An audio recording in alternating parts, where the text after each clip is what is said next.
اهلا وسهلا، كنتمنىكم تكونوا بخير وعلى خير. بنات خالتي ولاد خالتي، هانتوما بصحتكم. انا شربت منه، بقى لي غير شويه. هذا ما تنكترش الصراحه.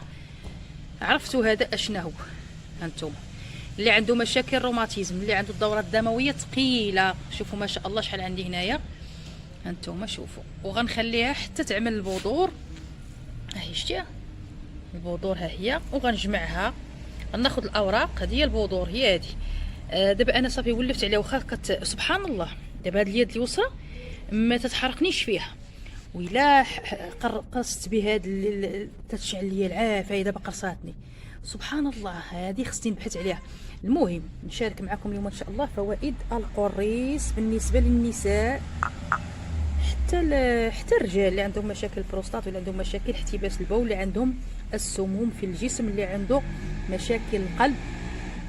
غير اي حاجه ما نكثروش منها. هذا هو الهدف، وهذا هو الشعار اللي هذا هو الشعار ديالي انا. ما نكثروا من حتى شي حاجه، واخا توافقنا وما كتعمل لينا والو. لا، هذا الكركاس كنعملوه مع العسل اللي المراره. ماشي اي واحد يعمل شي حاجه، لا. هانتوما الزريعه دابا سبحان الله، هاد اليد اليسرى واخا نقيسها، اليد اليمنى مجرد ما نحط يدي تقرصني في الاصابع. هانتوما داكشي اش كنخدم باليسرى. شوفوا شحال ديال الكم ديال الزريعه للنساء اللي عندها مشاكل فقر الدم. هانتوما شوفوا ما شاء الله على الطول ديالها. كناخذوا فقط ورقتان. انا الصراحه كتعز عليا، ما كنبغيش اي قرصتني. هانتوما سبحان الله، شنو اللي كيقرصنا؟ هانتوما دابا غنغسلها، عاد نحطها غير هنايا فوق الارض. هادو هما اللي تيقرصونا. دابا الا حطيتي يدك هنا ما كتقرش، ولكن هادو هنا، هاد الاسنان حلقاتني انا في يديا. النساء اللي عندهم الدوره الدمويه ثقيله، عندهم الرجلين تيورموا، النساء اللي عندهم رجليهم تيتقلوا عليهم، وعندها الدوره الدمويه ثقيله، عندها الشقيقه، عندها الدوخه. حتى انا بحالي بحالكم كتحقر عليا الشقيقه، كتحقر عليا الدوخه. واخا كنعمل سبور، وبعض المرات لا اله الا الله محمد رسول الله. اللي بغيتو القراص او الحريق او الحريقه، كل واش تيسموها، تاخذوها من المزارع اللي كيكون فيها الفول وجلبانه من مكان الحرث.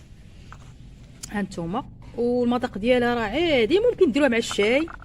ورقتان بحال هذه تغسلوهم. شو كي دايره سبحان الله. نغسلوها مزيان ونعملوا عليها ونكبوها بحال هكا، نحطوها هنا ونكبوا عليها الماء مغلى، ونغطيوها بطبسيل ونخلوها حتى تنقع تماما ونشربوها. علاش كتصلاح النساء اللي عندهم مشاكل في الرحم. سبحان الله، عندها مشاكل في الرحم، كتنقي بواحد الشكل عجيب. اللي عندها مشاكل في التبول، ما عندهاش الوالده طايحه، ولكن كيحرقها الماء، ما كتصبرش على انها تطول الطريق ولا تمشي تكون معروضه. دائما كتدخل كتقول كنشرب الماء بزاف ولا ما كنشربش، كنمشي للطواليط. اللي عندها فقر الدم روعه. اللي عندها فقر الدم راه ممكن تاخذ البذور. دابا نشرحها لكم ان شاء الله. دابا باقا البذور ما واجداش. شوف دابا حنا كندويو على هذا. المتبقى بحال دابا باقي هذا الماء مثلا، بقى انا كندير الكاس هنا عامر حتى الفوق.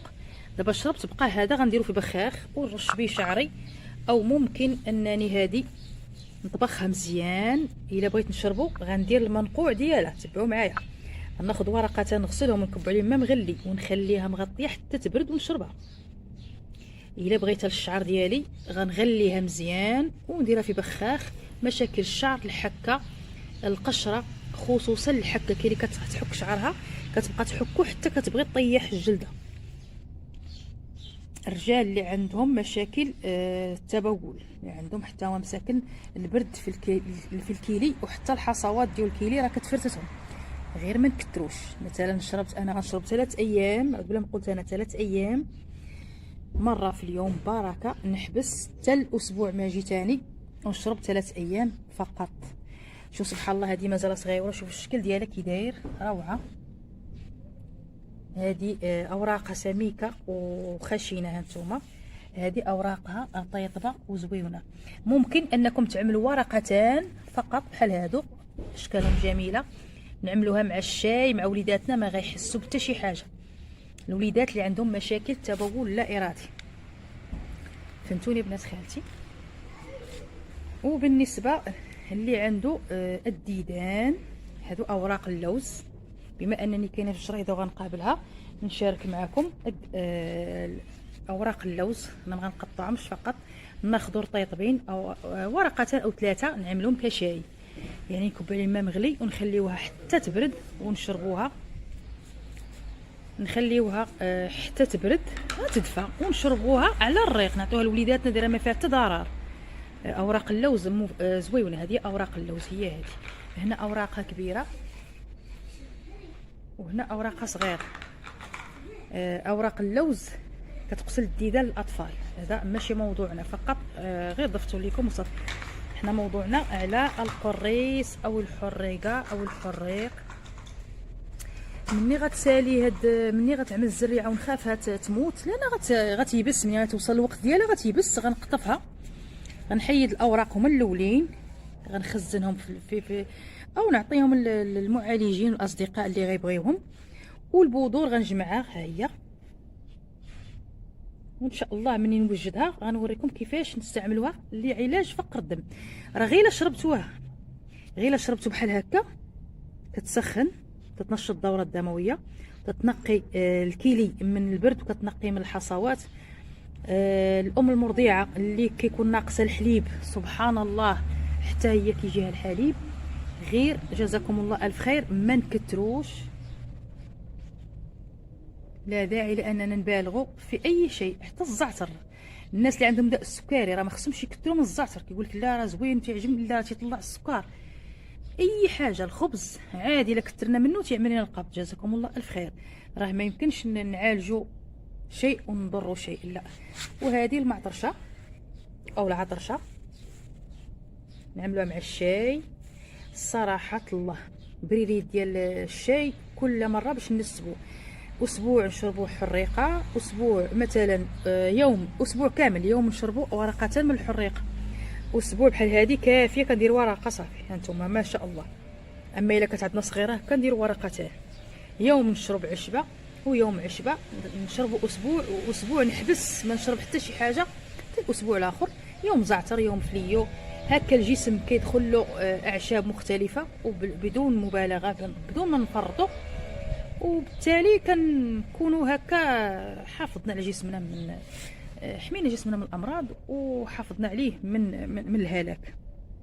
جزاكم الله الف خير. هادشي اللي كاين بنات خالتي ولاد خالتي. الحريقه راها غزاله وزوينه، فهمتوني؟ صافي هادشي اللي كاين. وكاينه عندي هنايا الشيبه، حتى هي راه دويت لكم عليها ما شاء الله. هنا عندي الحريق، وهنايا كاين اوراق الريحان. الناس اللي كتعصب، الناس اللي كتقلق ما تيجاش النعاس، هذا هو الريحان. هذا بدا كيخلف، ها هو هذا. واخا صالح ممكن نديروا للشعر. وهادو اللي اوراقه فتيه وعاد بدا كينبت ممكن نشربوه. الناس اللي عندهم الارق، اللي كيتقلقوا واللي بغى الجسم ديالو يبقى ناعم ويحيد العصب حتى من برا، راه هنا بدا كينوض. ها هو اللي شفتوه. ممكن هاد الاوراق اللي ما غتعجبناش في الشكل ديالها حتى هي عندها فوائد، نلوحوها في السطل ديال الماء ونعملوه كباندوش او نغليه وندوشو به، كيريح الاعصاب حتى من برا، يعني جسمنا من شعرنا حتى الجلد ديالنا كامل. وكنت شاركت معكم شحال هادي على اوراق البرتقال اللي كيحرقوا راسو. ممكن ياخذ هاد الورقات الجميله ويعملها حتى هي كشاي او منقوع ديالها ويشربها اللي تيحرقوا الراس. الصراحه الاعشاب ديالنا زوينه في بلادنا، ولكن بحذر كما قلت لكم ما نبالغوش. هانتوما الكميات شي كامل تبارك الله ما شاء الله. مني غتوجد غنقطفها ونحتفظ بها مثل النعناع. اغلبيه كنستعملوها للشعر، كتمنع السقوط وكتعالج الجلده، يعني فروه الراس، تدليك فروه الراس. وهنا الرمانه ان شاء الله مني غتنوض الرميمينه. دوك الرمانات الصغيورين غنوريهم لكم لعلاج تقرحات المعده والمصران. عافانا وعافاكم الله بنات خالتي. وما تنسونيش من لي لايك، جزاكم الله الف خير. كنحط لكم كل ما هو مفيد، ولكن للاسف ما كنلقاش واحد